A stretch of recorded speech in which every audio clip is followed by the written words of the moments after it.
KBS FM 90.7MHz 굿모닝 인천 이도영입니다. 치열하게 논쟁하고 건전한 토론 문화를 지향하는 정치마프쇼. 오늘은 박상병 시사평론가, 김은경 인하대 정치외교학과 초빙 교수와 함께합니다. 두 분 안녕하세요. 네, 안녕하십니까? 네, 안녕하세요. 네, 자체 정치적 이슈를 넘어서 전 현직 대통령 부인 관련 이슈로 번지고 있는 상황입니다. 김건희 여사의 경우 명품백 수수 관련된 사건, 최근 권익위가 제재 규정이 없다라는 결론을 내리면서 관계자의 입건 등 진실 공방이 더 거세지고 있는데요. 반면 문재인 전 대통령의 부인 김정숙 여사는 2018년 인도 타지마할 방문이 또다시 도마 위에 올랐습니다. 오늘은 김건희 여사 명품백 수수 의혹과 김정숙 여사 인도 타지마할 사건의 의미와 향후 전망에 대해서 이야기 나눠보겠습니다. 먼저 오늘의 말말말 확인해 보겠습니다. 박상병 평론가님. 네, 말말말. 김정숙 여사의 인도 타지마할 방문이 이렇게 이슈가 된다는 것 자체가 사실 우리 사회에는 비극인 거죠. 전직 대통령 영부인 문제를 이제 와가지고 얘기를 하고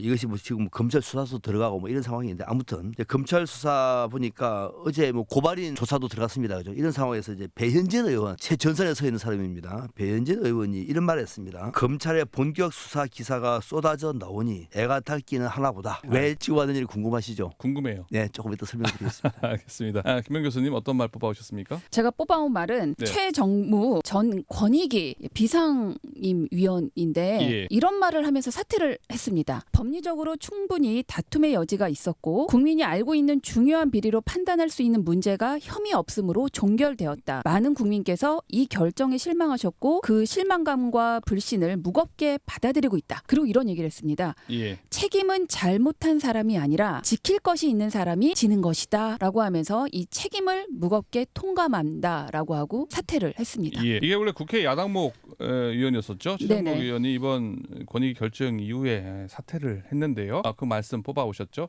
이 말씀 뽑아온 이유 설명 좀 해주실까요? 권익위에서 내린 종결의 이유, 그리고 그 종결하는 과정에서도 상당히 다툼의 여지가 있다라는 의견도 꽤 많았음에도 불구하고 이걸 깔끔하게 종결을 한 부분에 대해서 내부 위원으로서 예. 그동안 권익위가 잘못 운영되어 온 누적의 결과다. 그리고 이번에 김건희 여사의 이 혐의 없음으로 종결한 부분에 대해서 뭐 야당뿐만 아니라 국민들도 좀 의아할 부분들이 있을 것 같아요. 이런 다툼의 여지가 있는, 특히나 뭐 특검이라든가 지금 여러 가지 현안 안에 있는 이 명품백에 대한 부분을 권익위가 이렇게 결정한 것에 대해서 그래도 양심적으로 내부에 이런 발언을 하는 사람이 있다. 예. 국민의 실망에 어느 정도 눈높이를 맞추려고 하는 사람이 있다. 뭐 이런 부분에 조금 주목을 했습니다. 권익위원회 전원위원회 회의에서 비상위원들 간에 15명인가요? 보니까는 뭐 의견 차이가 뭐 팽팽하고 치열했다고 하더라고요. 그렇죠. 뭐 김건희 여사의 경우에는 뭐 종결해야 된다는 게 뭐 9표? 예. 였고 이건 다툼의 여지가 있으니까 뭐 이첩을 해야 되거나 수사를 해야 된다. 뭐 6표. 윤석열 대통령에 대해서는 오히려 더 이거는 뭐 종결하자가 8표? 이게 더 문제가 있다라고 이제 생각한 의원들이 예. 7명 팽팽했다라고 전해집니다. 그러나 어쨌거나 근데 뭐 전원위원회 위원들이 표결을 통해서 네네. 뭐 결정한 거 아니겠습니까? 결국 그런 결정이 났는데요. 평론가님, 이번 권익위원회에서 제재 규정이 없어서 무혐의 처분 결정에 네. 대해서 어떻게 평가를 하십니까? 이걸 권익위가 잘못한 거죠. 권익위는 사무재판소가 아니에요. 지금 착각하고 있는 것 같아요. 사무재판소 아니에요. 말 그대로 국민의 권익을 보호하는 기관입니다. 혐의가 있으면 조사를 해가지고 수사를 의뢰할 수도 있는 것이고, 그런데 내부적으로 논란이 있다고 얘기하면은 그 논란이 있는 문제를 가지고 수사를 의뢰를 하는 것이지, 만행일치도 아닌데 스스로 타석열로 문제 없음, 이거 뭐 국회입니까? 뭐 지금 대법원 전원합의체 아니면 그쵸. 헌법재판소 같은 이런- 느낌이 드네요. 이 우리 사회가처럼 이게 왜 이런지가 이게 진짜 너무 많아서 뭐 곳곳이 이러지 않는 데가 지금 없어요. 곳곳이 뭐 저는 그래서 요즘 시대의 흐름이 그 백내시 정권 같은 분위기도 드는데, 아무튼 최정목 전 권익위 비상임위원회 이 결단에 이런 사람이 우리 사회에 있다는 것 자체가 우리 시대의 저는 소금이라고 생각해요. 비치고 예. 개인적으로 모릅니다. 예. 아니하고도 묻지 마세요. 이 사람은 잘 모릅니다. 훌륭하고 무겁게 본인이 지켜야 되는데 지키지 못했으면 책임이 있는 거죠. 예. 물러나는 것 자체는 저는 훌륭하다고 보고, 이렇게 권익위가 얘기를 하고 나니까 인터넷에 무슨 얘기가 있느냐면은 국가권익위에 물어봐요. 공직자 부인에게 300만 원씩 엿을 선물하면 괜찮느냐고. 엿 공직자 예. 부인에게 엿을 예. 300만 원에 선물하면 상관이 없나가, 이런 질문까지 논답니다. 그만큼 비아냥거리고 있다는 얘기죠. 국민들이 바보가 아니라는 얘기예요. 실제로 공직자 부인한테 엿 300만 원씩 선물하면은 그 저기 문제 없는 건가요? 뭐 제재 규정이 없다며요. 엿 300만 원씩 선물해도요? 아니 권익위가 그렇게 얘기했잖아요. 예. 제가 얘기가 아니고. 자, 이런 또 상황이고, 뭐 예. 저는 하여튼 그래서 김원경 교수님이 뽑은 대목은 뭐 저는 높이 평가하고, 제가 배현진 의원 얘기를 왜 짚어왔느냐 하면은 예. 배현진 의원이 인기 인기가 많아요. 그 지역에서 예. 제가 한번 가봤어요. 그 지역에 어. 뭐 다른 연설 때문에 한번 갔는데 가가지고 이제 정책이 나오다 보니까 인기가 예. 많고 인기가 많은 이유가 이제 뭐 여러 가지가 있습니다만은 아무튼 또 이 아나운서 출신이고 하니까 예, 아, 잘 압니까? 몰라요. 예. 어. 그럼 빨리 일단 그 이 얘기를 뽑아온 이유를 설명해 주십시오. 지금 하려고 그러는데 예.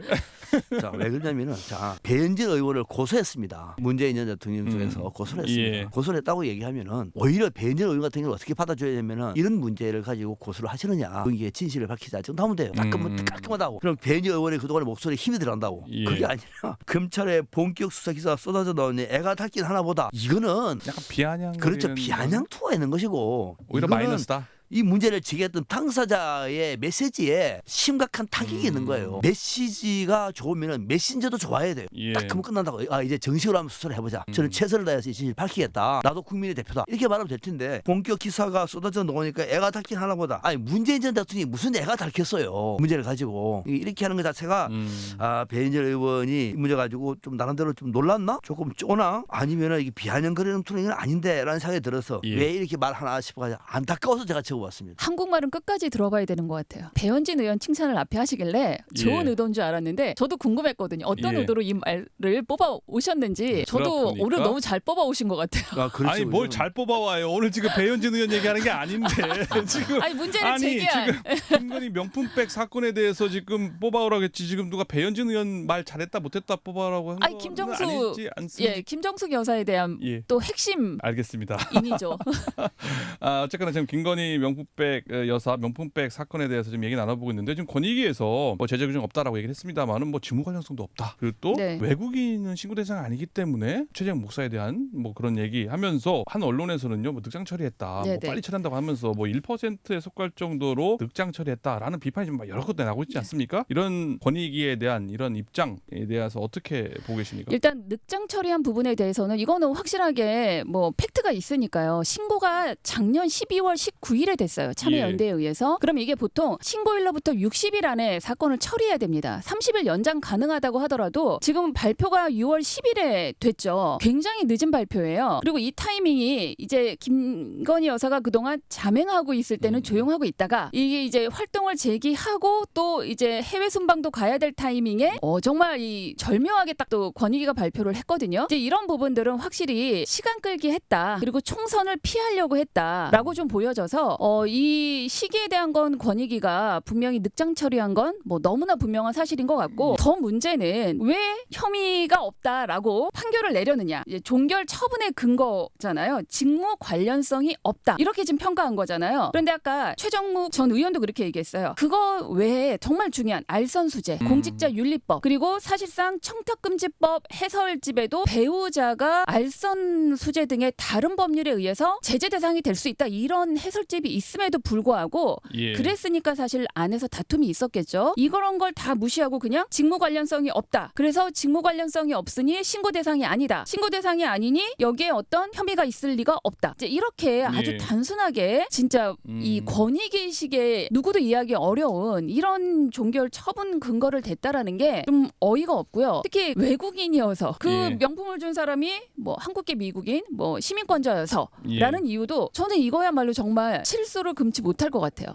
그러면 예를 들어서 이게 이제 가능하다 그러면 어떤 기업에서 외국인을 고용을 해서 그 사람을 통해서 로비를 하면 구체적인 혐의가 밝혀지지 않으면 그거는 혐의 없음이 되는 상황이 된다는 거죠. 그러니까 이런 선례를 남긴 아주 이례적인 나쁜 결과다라고 예. 좀 보여집니다. 그러니까 권익위가 지금 중심을 잡지 못하고 있는 거예요. 그러다 보니까 지금 별 희한한 얘기가 다 들어오는데 궁색해요.